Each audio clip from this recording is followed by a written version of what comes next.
VOC tidak hanya menjadi kekuatan perdagangan, melainkan juga memiliki pengaruh geopolitik yang sangat kuat. Perusahaan ini memiliki kekuatan militer pribadi, armada kapal, dan bahkan memerintah wilayah-wilayah sentral di bagian Asia Tenggara, seperti Batavia yang sekarang menjadi kota Jakarta. Hal ini yang memberikan negara Belanda kontrol yang sangat kuat atas perdagangan di wilayah dunia, terutama di Asia Tenggara.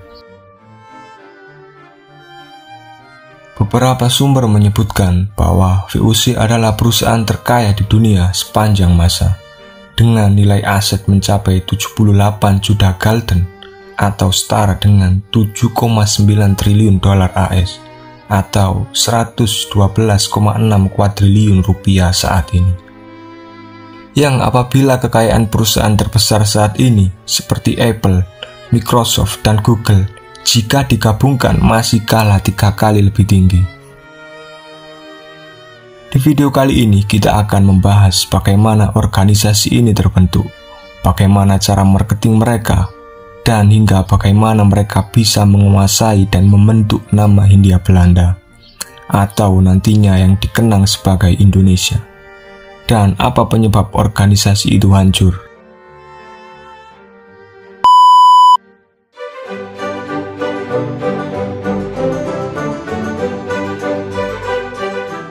Pendirian VOC pada tahun 1602 merupakan respon terhadap situasi ekonomi dan geopolitik yang terjadi pada saat itu.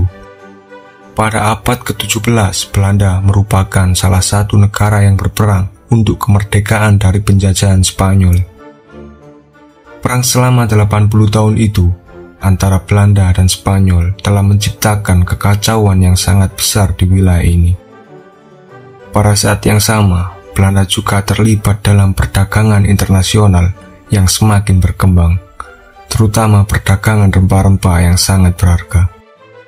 Salah satu faktor pendorong pendirian VOC adalah perlunya memitigasi resiko dan memanfaatkan peluang dalam perdagangan rempah-rempah di wilayah Asia Tenggara.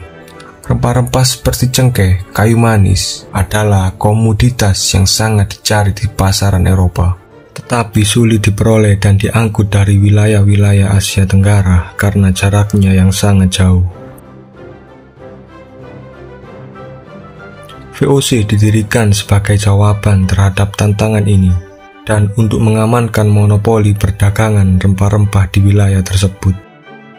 Salah satu pencapaian terbesar VOC adalah ketika ekspedisi yang dipimpin oleh kapten terkenal mereka, yaitu Abel Tasman yang menjelajahi wilayah baru seperti Australia, Selandia Baru, dan Pulau Tasmania.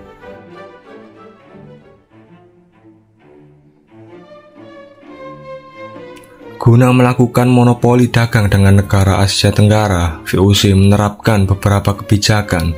Salah satunya adalah hak menebang tanam rempah-rempah milik siapapun guna diangkut ke Eropa.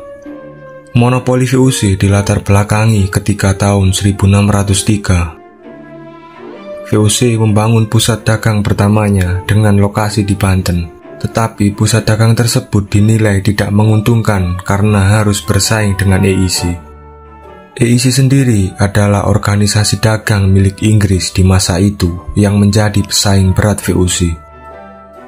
Oleh sebab itulah pada tahun 1605 VOC kemudian mengalihkan perhatian mereka ke Maluku. Armada VOC bersekutu dengan penguasa lokal Maluku. Berkuasanya VOC atas perdagangan di Maluku tidak lepas dengan penaklukannya dan pengusiran Portugis di Nusantara. Sebanyak 13 kapal yang berangkat dari Belanda dan dilengkapi persenjataan yang kuat guna menyerang Portugis di semua benteng pertahanan mereka, termasuk di Goa, Malaka, serta Ambon. Serangan itu berhasil dan membuat Portugis takluk, dan pada akhirnya Portugis terusir dari Ambon. Benteng Portugis di Maluku pada akhirnya jatuh ke tangan VOC. Setelah bisa mengusir Portugis dari Maluku, VOC lebih leluasa untuk mendapatkan keuntungan yang lebih besar dari kekayaan Nusantara, serta dengan semena-mena mereka juga melakukan kekerasan terhadap penduduk Nusantara. Hal ini dilakukan melalui teror dan ancaman kekerasan terhadap pribumi dan terhadap orang-orang non-Belanda yang mencoba mengambil keuntungan dari wilayah jajahannya tersebut. Seperti ketika penduduk pribumi menjual biji pala kepada pedagang Inggris, pasukan Belanda tidak segan untuk menghabisi penduduk tersebut. Mereka juga mendeportasi hampir seluruh penduduk wilayah itu, serta kemudian menjadikan budak-budak yang bekerja di perkebunan yang mereka rampas dari pribumi. Momentum inilah yang kemudian menjadi awal penjajahan Belanda di Indonesia.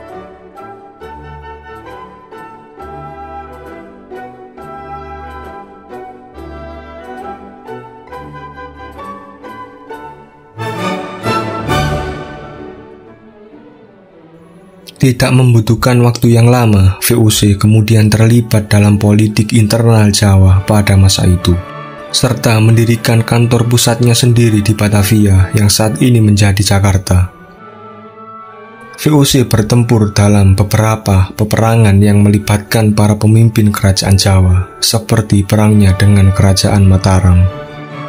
Penyebab perangnya Mataram dengan VOC dipicu oleh serangan VOC ke Jepara, yang waktu itu menjadi wilayah kerajaan Mataram, yang terjadi sebelum kantor pusat VOC dipindahkan ke Batavia. Konflik pertama antara Mataram dan VOC terjadi pada 8 November 1618, ketika Gubernur Jenderal VOC, Jan Pietersen, memerintahkan anggotanya untuk menyerang Jepara. Penyerangan ini membuat Mataram mengalami kerugian yang sangat besar. Hubungan keduanya pun semakin memanas setelah Sultan Agung melarang menjual beras kepada VOC. Sejak itu, orang-orang Belanda mulai membenci Sultan Agung. Tidak lama setelah itu, muncul tuduhan bahwa VOC telah merampok kapal-kapal Jong Java milik orang Jawa. Dari kejadian ini yang membuat Sultan Agung mempersiapkan penyerangan besar-besaran terhadap VOC yang bermarkas di Batavia saat itu.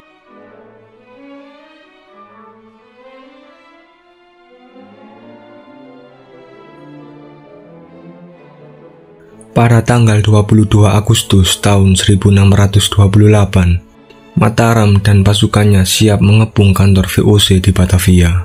Dalam serangan itu, pasukan Mataram yang dipimpin Tumenggung Baureksa berjumlah 10.000 pasukan, yang langsung menyerang pasukan VOC dengan brutal. Tetapi dengan peralatan yang lebih canggih, VOC langsung menembakkan meriam-meriamnya tiada henti. Tidak kurang dari 1.000 prajurit Mataram tewas dalam pertempuran itu. Setelah gagal di serangan pertama, pada tahun 1629, Sultan Agung melancarkan serangan kedua, yang dipimpin oleh Ki Adipati Juminah Puger. Pada serangan kedua ini, persiapan prajurit Mataram bisa terbilang jauh lebih matang, dengan kekuatan yang lebih besar. Total ada 14.000 prajurit Mataram yang dikerahkan untuk menyerang VOC, yang pada akhirnya dengan kecanggihan senjata VOC pada masa itu, pasukan Mataram kembali mengalami kegagalan total.